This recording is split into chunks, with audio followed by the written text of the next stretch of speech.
Keep yourself in the loop of everything football. Listen to Alex and Jeremiah on the Golden State Media Concepts Football Podcast. Hello there, I'm Jeremiah. I am Alex, always and forever here. Dedicated to college and NFL football. The latest football news on and off the field. NFL draft trade rumors. We've got you covered from the NFL, Big Ten, SEC, Big 12, Pac-12, ACC, and everything else in between. Listen to the Golden State Media Concepts Football Podcast.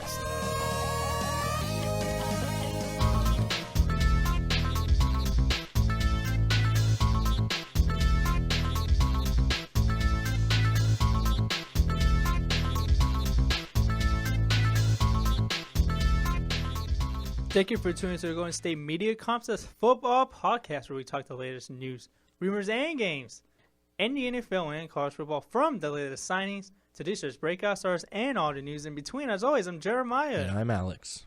Yeah, what's up, man? Hey, you know what today is? Yeah, yesterday Hard Knocks started. Oh, yes. Yeah, did you happen to watch the first episode? I recorded it. I'm house sitting, so I haven't had time. Maybe I'll watch it today. I'll be home. Okay. I totally forgot that it started. Yeah, you watched it today. No, wait, no, I'm sorry.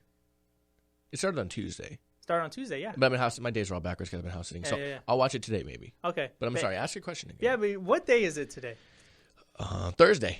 And you know what that means? Throwback Thursday. Yeah. Did you post a picture on your social media or something? No, man. It's a new segment we have on the show called Throwback Thursday. Throwback where we Thursday. Talk about a notable moment in the past in the NFL, college football, anything football related. And today's segment will include none other than Tim Tebow. Because it's relevant. It's relevant to recent news that we will get into after this Throwback Thursday moment. Yes. So our Throwback Thursday moment of the week is Broncos at the Oakland Raiders on December 19, 2010, a.k.a. Tim Tebow's first ever NFL start. The Broncos lost that game 23-39, but Tim Tebow did make some impact, especially in the first half. His final stats, to say the least. His final stats in that game, though, were he was 8 for 16, 138 passing yards, 1 touchdown. A 33-yard pass touchdown, too. Yeah, and then a 78 rushing yards, 1 touchdown. 40 of those rushing yards came on one play, which he scored. On the touchdown, and that was his noted out in the first half, and that was probably his best play of that game.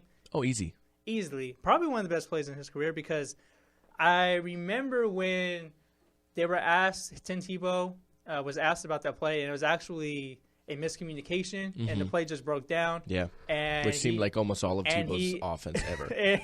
He pretty much got lucky on that play. Yeah, did you know that it's the longest touchdown run for a quarterback in Broncos history? And if you want to go into NFL history, it's the longest touchdown run in NFL history for a quarterback in his first start. Yes, Tim Tebow still has that.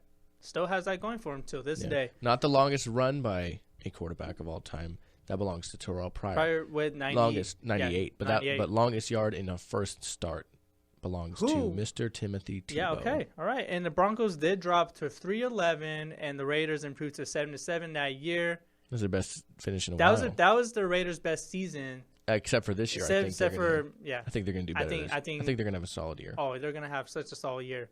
Matter of fact, let's get to the first bit of news, shall we? All right. Tim Tebow is actively pursuing a professional baseball career. Really? Man. Tim Tebow plans to hold a workout for Major League Baseball teams later this month, according to his agents Jamie Sexton and Nick Kahn. For the past year, Tebow has been training in Arizona and Los Angeles, working on his hitting and fielding skills. Tim Tebow has now played baseball in 11 years.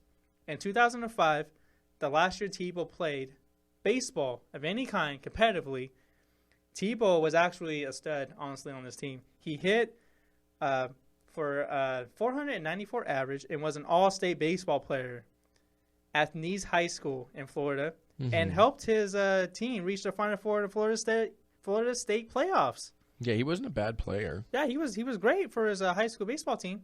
And of course, Tebow, he's not that young anymore. He's turning 29.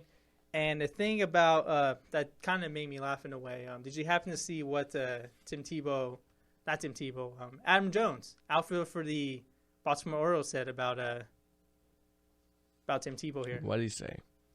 Well, on Twitter, Adam Jones tweeted when this news broke out.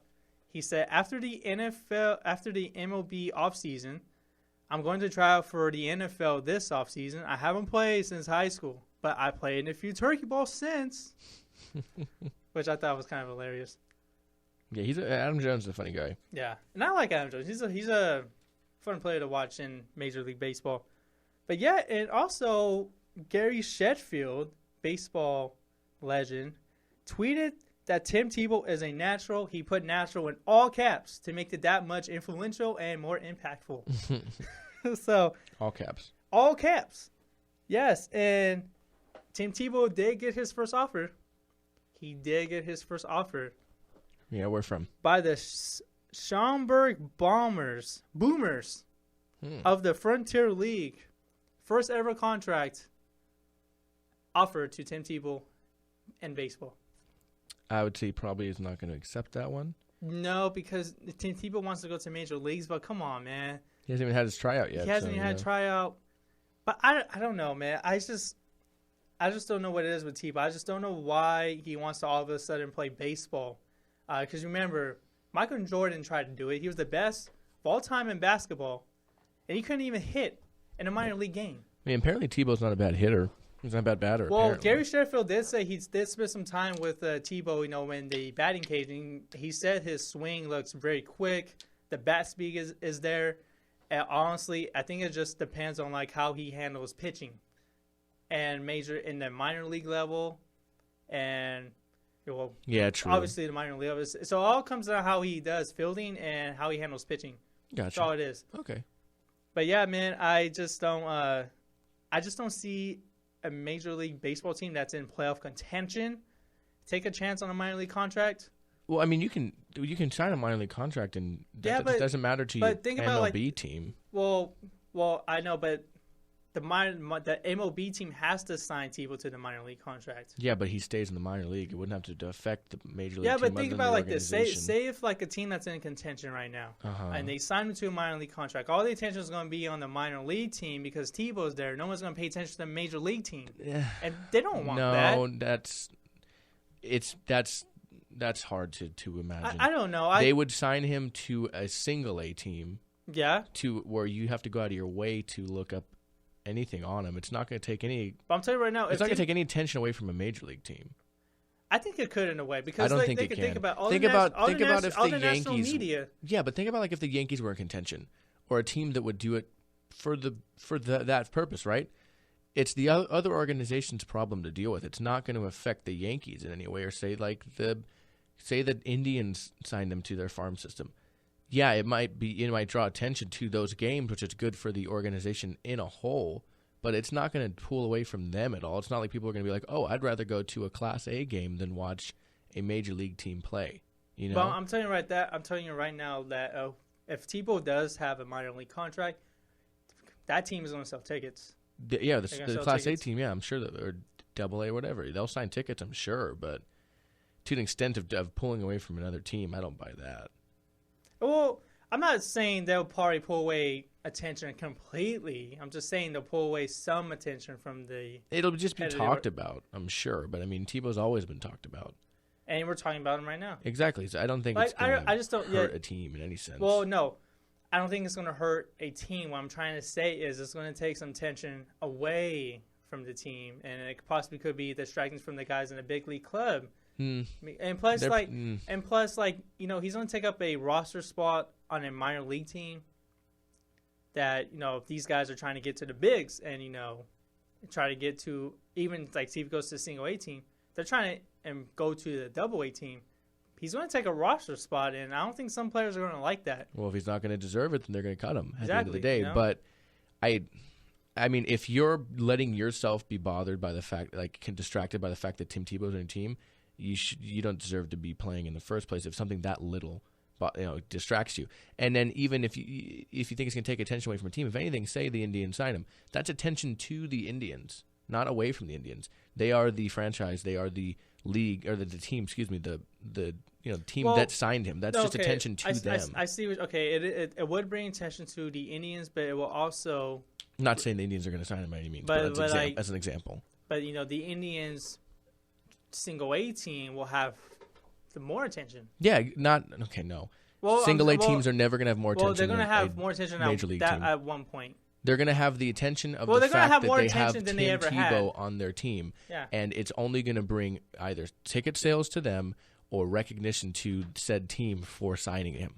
It's not going to pull any bad. If anything, it's bad press at a sense by saying, like, it could be bad press by like, okay, well, why are you going to bring Tebow in now? Blah blah blah. But it's going to be, notable no matter what. That's what Tebow does. But at the same time, it's not going to harm the team in any way. Say Houston or Cleveland or whatever signs the guy, they are known as the team that signed him. But it's not going to be like, at the end of the day, it's a single A class team. You know what I mean? That's like high school in NFL. Like, it's so separate. You know what I mean? I think the team would be fine. I don't think he should be signed in the first place unless he's that good. Yeah, I don't think any Major League Baseball team is going to offer him a minor league contract. But all 30 teams will be at his workout later this month. Yeah, we'll see if he's worth it. It'll be something to look out for future episodes. And later this month, we'll update you guys on that at the Going to Media Contest football podcast. I almost said baseball. Sounds like we're talking baseball. We'll take our first break, and we'll be right back. Tired of searching the vast jungle of podcasts? Now listen close and hear this out. There's a podcast network that covers just about everything that you've been searching. Hey! The Golden State Media Concepts Podcast Network is here. Nothing less than a podcast bliss with endless hours of podcast coverage. From news, sports, music, fashion, cooking, entertainment, fantasy, football, and so much more. So stop lurking around and go straight out to the Golden State Media Concepts Podcast Network. Guaranteed to fill that podcast itch. Whatever it may be. Visit us at www.gsmcpodcast.com. Follow us on Facebook and Twitter, and download us on iTunes, SoundCloud, and Google Play.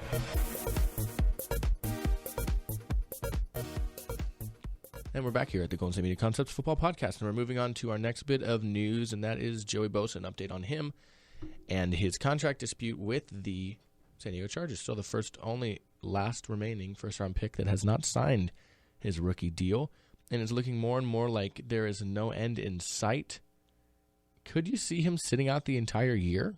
I actually would not be surprised if he sit out the entire year, and there's also some, not speculation, but some people saying maybe the Cowboys should trade for Joey Bosa, but they can't do that. They can't do that because he's not signed to a contract. Yeah. But I can see him sitting out for the year because I guess Joey Bosa just doesn't have the contract that he deserves. Well, he thinks he deserves. Well, even then, like it's mainly guaranteed money, and that's all. It is, at least guaranteed time. It's guaranteed time, I suppose you should say. And it's the offset language. It's offset language. Thank you. And the Chargers are the only team that does that, at least the way they're doing it. So that's really what's holding it up. And both seem to refuse to kind of make a move on this. Yeah, and Joey Bosa's mother said, they should have pulled the Eli Manning at the draft, to get traded to another team. And I don't know. I feel like Joey Bosa would have been a very, very valuable pickup for the San Diego Chargers, who needed the pass rush. Mm-hmm.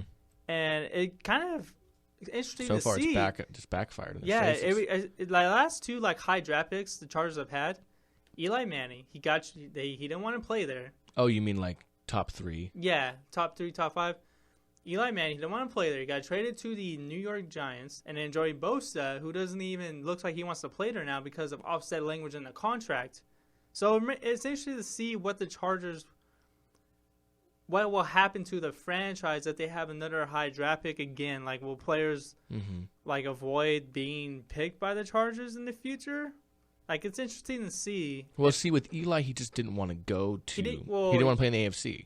Well, yeah, because his brother was with the Indianapolis Colts at the time. Yeah, he didn't want to go to the AFC, so that was just a point. He didn't want to play for them. And plus, he just didn't want to play there at all. Yeah, the thing with Bosa is not that he didn't want to play there; it's that this contract has been a problem. And, I mean, it hasn't been an issue other than Eli and Bosa, really. And the contract is kind of influencing the way he doesn't want to play in the city of San Diego. Apparently, possibly he hasn't come out and said that. He hasn't said that he doesn't want to play there. He hasn't said it, but I think he just wants to play football. Yeah, you know what I mean. There is a tiny chance he could pass up $25 million and re-enter next year's draft. But if he does an extra draft, is he a top pick again? Yeah. Yeah? Yeah. Watch Chargers. Well, is he a top 5 pick? Chargers are there again. I don't know, because then you look at the idea that he missed an entire year. He missed an entire year of football. I don't know if he'll be a top 5 pick again because of that reason. I remember this is the thing that was almost brought up. Michael Crabtree, when he got drafted by the 49ers in 2010, he had that long holdout that went to I think week 7 or 6 of that 2010 season. Mm-hmm. And there's speculation that Michael Crabtree was going to sit out for the entire year and re-enter the draft again. Yeah. So I think this deal is going to get done soon. Even remember, this is the longest holdout under the new CBA. Yeah. And, this hasn't happened since, Michael Crabtree signed really late with the 49ers in his rookie year. But I do think Chargers are going to find a way to get Joey Bosa on the field because Joey Bosa. Think about it, he's missed all of off season. He's missed all off season. He's got some more to do. He's going to be so behind, and he's a rookie, so he doesn't have any NFL experience. Mm-hmm. He doesn't know that he hasn't adjusted to the speed of the game. So it's going to take a while for Joey Bosa to transition to the NFL speed. But I wouldn't be surprised if Joey Bosa sits out, but I do think the Chargers will find a way to get their number 3 draft pick on the field because I do think Joey Bosa wants to play football. Yeah, I think he wants to play. So it's just a wait and see game.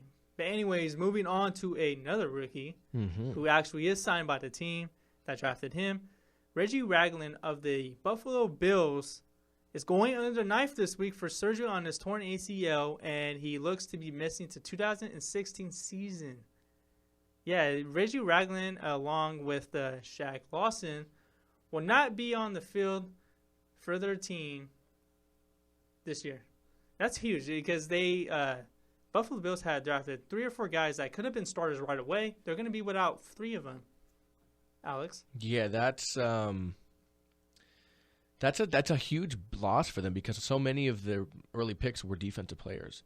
Yeah, and they're expected to play right away. Yeah, Ragland was supposed to step in and be the middle linebacker, and now they had to go sign Shaq Lawson was supposed to step in and be the pass rusher off the edge. Exactly, yeah. Now they had to go and they signed Brandon Spikes and David Hawthorne this week as well to make up for that. But yeah, he was supposed to come in and be a young, important part of the defense right in the middle, and that's, he already had knee issues going into the season, didn't he? Yeah, he did. And the same thing about Lawson. He did have injury. Shoulder. He had the shoulder injury concerns before and that was the draft. going into the draft. That's before the draft, yeah. That was well known, yeah. Yeah. Yeah, it's a shame to see him get hurt. He was a first-round pick, I think. No, second-round pick. He was a second-round pick. Shaq Lawson was the first-round pick. It's just a shame to see. It's a shame to see when anybody ever gets hurt, especially a young rookie. But, yeah, he's going to more than likely miss the entire year. I'd say pretty expected. Pretty unfortunate for the Buffalo Bills,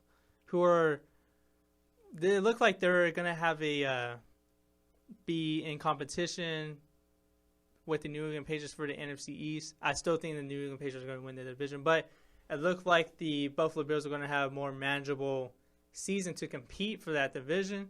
Now it looks like they're not going to have as much success as they would, but I still see Buffalo Bills as a wild card team potentially. Yeah, I mean they had the same kind of pieces on their defense last year for the most part, and they finished just outside the playoffs for the most part. A few games outside. They're a few games away. It's a tough division. The Patriots are usually winning it, and then the Jets were right there. It was a tough conference also. Yeah, AFC is always tough. You have 2 different divisions that can arguably have 2 playoff teams each from them, let alone like the AFC North with 3 teams. You know, so yeah, it's a shame to see. It's a bummer. Yeah, and they were a sleeper team. Oh, yeah. I had to go in this year. And, it's tough to see how this defense is going to perform with so many pieces not there. So I think the defense is probably a year or two away from being real good now. Because once they get Ragland back. Yeah, and Lawson. Let's just hope, and here's hoping for the Buffalo Bills, probably on their side too, that their new Reggie doesn't get hurt as well, and that's Reggie Bush. So don't think they could deal with many more injuries. Tell you what. No.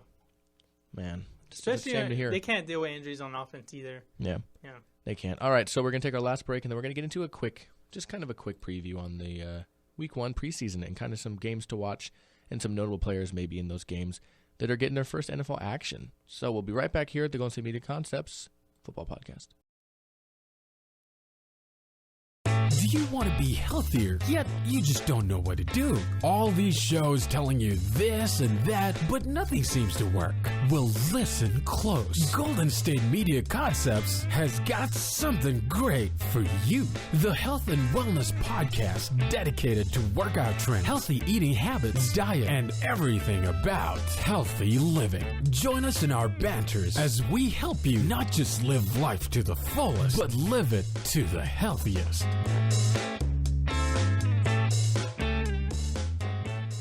Welcome back to the Golden State Media Concepts Football Podcast, and now we're going to preview some NFL Preseason Week 1 games. Yes, finally, we're going to be talking about some football games that will actually be played this weekend. Of course, the preseason begins Thursday night and will conclude on Sunday. Yeah. So, what are some games that you're looking forward to watch this year? I got a full slate of games here. I got about 6 that I want to preview. Where's some games you're looking forward to this weekend, Alex? Well, the first game, of course, is kicking off. It is the Buccaneers-Eagles game. That should be an exciting game to see Carson Wentz, number 2 pick overall, see him in some action, see how long Jameis Winston plays. Typically young rookies, first-round picks that come back the next year, even if they are starters, do play a little bit in the preseason more than, as they get older, they play a little bit less here and there. But interesting to see that. The Redskins-Falcons game is also getting kicked off around the same time. It's interesting to see if Josh Norman will get any action with his new team now that he is, he's a veteran, but it's a new team. You know what I mean? Definitely interested to see the Jets with Christian Hackenberg, a new player for them. I would say probably Fitzpatrick might sit for this one, so definitely going to see how that looks. The Patriots as well playing on Thursday, probably going to get some solid action for Garoppolo, I would say, more than not. Yeah, get some reps in there, especially with the first team. Exactly. Yeah. And then the Broncos and the Bears are the last team to play on Thursday, and it's going to be interesting to see Broncos playing because Sanchez is starting. He has been named the starter for the first quarter. He's going to play the first quarter. The second quarter is going to go to Trevor Siemian, former 6th-round pick that is vying for that starting position. And then Paxton Lynch, first-round draft pick, is going to end the second half pretty much, third, fourth quarter, I should say. So definitely interested to see how that shapes out. Obviously, the Lions-Steeler game is one I'm going to watch the entire way through, being a Steelers fan. So definitely that's going to be awesome for me to see. And then, we move to the one game I'm looking at specifically, and that's the Rams-Cowboys game on Saturday night. It's going to be on ESPN. We're going to see brand new, even though he's not starting. We're going to see a lot of time from brand new first overall pick of the Rams, Jared Goff. We're going to see how he looks in a LA Rams uniform. And also, it is the first game in the LA Coliseum in over a decade. Yeah, since 94. NFL game. Yeah. So about 22 years since then. So that's going to be very interesting to see as well. So that's pretty much what I'm looking forward to. What are you looking forward to? Okay, well, I'm also looking forward to the Denver Broncos and Chicago Bears game. Mark Sanchez is starting. He's going to play the first quarter. Trevor Siemian will play the second. Paxton Lynch will play the entire second half. I'm interested to see all 3 of these quarterbacks competing for the job. It's mostly Trevor Siemian and Mark Sanchez competing for the starting job. And I'm really interested to see how all 3 of these quarterbacks play. It's interesting to see how Paxton Lynch is going to perform. You never know. He might climb up the competition here, might emerge himself as the number 1 starter. I don't think he will be the starter week 1, but I think Paxton Lynch could possibly be a starter late in the season. Mm-hmm. There's a couple of Sac State Hornets that I'm looking forward to watch in the Denver Broncos. I'm talking about Washington Hanson and Darnell Sankey, 2 guys I used to cover when I was the beat writer for the Sacramento State student newspaper, the State Hornet. So I'm really excited to see those guys get some snaps in the game. And, of course, Todd Davis to see how he plays on the defense. He could possibly be a starter this year heading to the 2016 season with the Denver Broncos. Also, a Sac State guy. I'm a Sac State alum, so I'm excited to see 3 of those players. I don't mean to be too much of a homer there. It's just something I've been looking forward to for a while. Yeah. And, I went to college with the Hansen and Sankey, so it's interesting to see how these guys will perform. But hey, Friday's game, though, Cleveland versus Green Bay. This will be RG3's first game. We don't know if he's going to suit up or not with Cleveland. But there is some players I do want to watch for the Browns. Cody Kessler. Yeah. Yeah, I'm interested to see him suit up for the Browns. Josh McCown. It's interested to see how he will compete. And Terrell Pryor, I'm interested to see how he will be as a wide receiver. It's also Green Bay's first game after the Hall of Fame game got canceled. So, of course, this is a big game for the Green Bay Packers, who lost a preseason game pretty much. Yeah. They lost one extra game.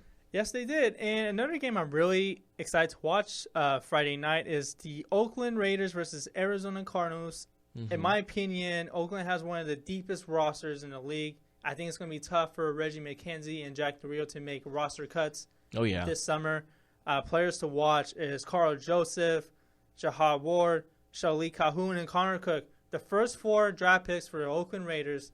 All these guys should get some time. And I'm really interested to see Connor Cook, how he will be. Yeah, I'm interested to see him play. And I'm really interested to see Carl Joseph because, usually rookies, especially in the first round, they technically play a lot, get some NFL snaps in there. Yeah. So I'm interested to see the Raiders rookies here. And, I think they're going to be a fun team to watch this season.